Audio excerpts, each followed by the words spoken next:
አብርሆት ሚዲያ በስመ አብ ወወልድ ወመንፈስ ቅዱስ አሐዱ አምላክ ዘለዓለም ሥላሴ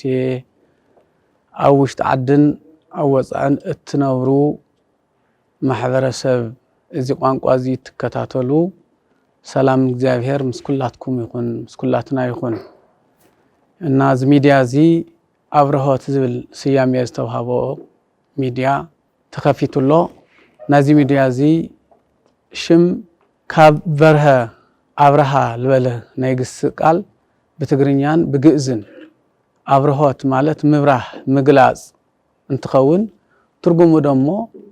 ወድሰብ ዘይፈልጦ ነገር ክፈልጥ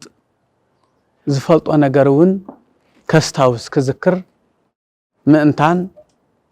መንፈሳዊ ስጋዊ ጥበብ ክፈልጥ ፈሊጡ ክድሕን ካብ ስጋዊ መከራ ካብ ነፍሳዊ ልኾነ መከራ ዝመጽውን ለኽድሕን ትጥበብ መንፈሳዊ ስጋዊ ዝገልጽ ሚድያ እዩ ብርሃን ዝገልጽ እዩ ስለዚህ ብርሃን ክንብል ከለና ብርሃን በብርሃን ዝመላለስ ዘሎ ካብ ብርሃን ወጻኢ ዝመላለስ ዘሎ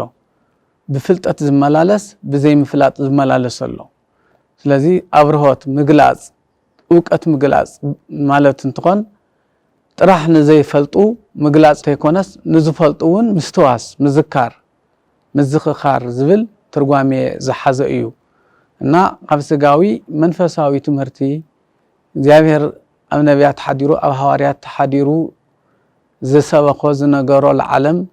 ዓለም ክድሕን ካብ ፈተና ልኽወፅእ ዝተዛረቦ መንፈሳዊ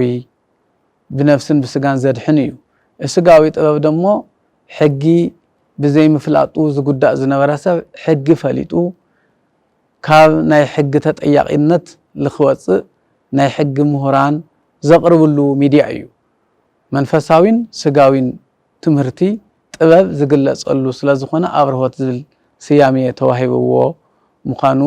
ነተሓሳስብ ነተኸታተልትና ካብኡ ቀጺልና መንፈሳዊ ትምህርቲ ካብ ኮይታና አምላኽና መድኃኒትና ኢየሱስ ክርስቶስ ቃል ዝተናገረና ካብ ወንጌል ዮሐንስ ምዕራፍ 1 ቁጥሪ 9 ዝርከብ ወብርሃነ ጽድቅሰ ዘያበርህ ለኩሉ ሰብ ዘመጽአው ውስተ ዓለም እቲ ሐቀኛ ብርሃንስ ለኩሉ ሰብ ዘብርህ እዩ ናብ ዓለሙን ዝመጸ እዩ ኣብ ዓለሙን ኣሎ ወዓለም ሰእያ አይመሮ ዓለም ግን አይፈለጦን ዓለም ዝበሃል ዘሎ ወዲ ሰብ እዩ ዓለም አይፈለጦን እንትበሃል ተሎ እናሰምዖ ከም ዘይሰምዖና ኾነ ተማሂሩ ፈሊጡውን ከም ዘይፈለጠ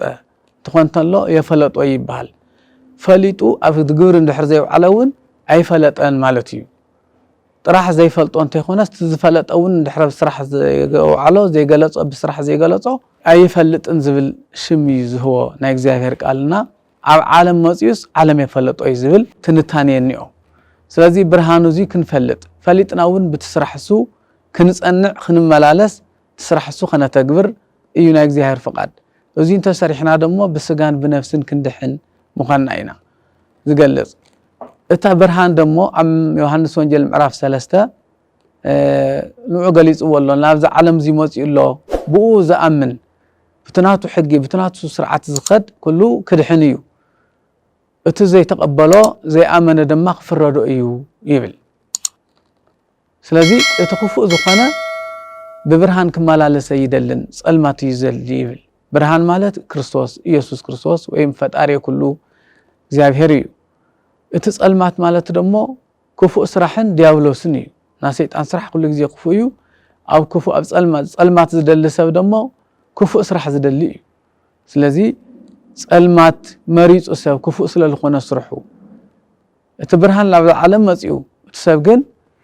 ነቲ ብርሃን ገዲፉስ ጸልማት መሪጹ ይብል ናይ እግዚአብሔር ስርዓት ናይ እግዚአብሔር ሕጊ ገዲፉ ናይ ዲያብሎስ ስራሕ ላተኸተለ ስለዝኾነ እዩ እቲ ሐቅ ዝፈልጥ ግን እቲ ሐቀኛ ዝኾነ ግን በብርሃን ይመላለስ እሞ እግዚአብሔርን ይግለጸሉ ይብል ትሕቲሉ ደማ ስለዚህ ብርሃን ክንብል ተለና ዕውቀት ምዃኑ ክንፈልጥ ኣለና ዕውቀት ደሞ ፈሊጠ ዝብል ሰብ ዘይፈልጥ ምዃኑ ገና እዩ ኩለና ተንፈልጥ ነርና حمق أي مسرحنان حاتياتي مسرحنان إرس برسنا أي متى قدادأنا نيرنا لذي برهان سلازي تقلص لنا فلتأتو سلازي رخبنا أيمو لذي كنفلت إيو زشي مزي أبرهوت زبل سيامي توهيبو نابلنا نزخ آخركم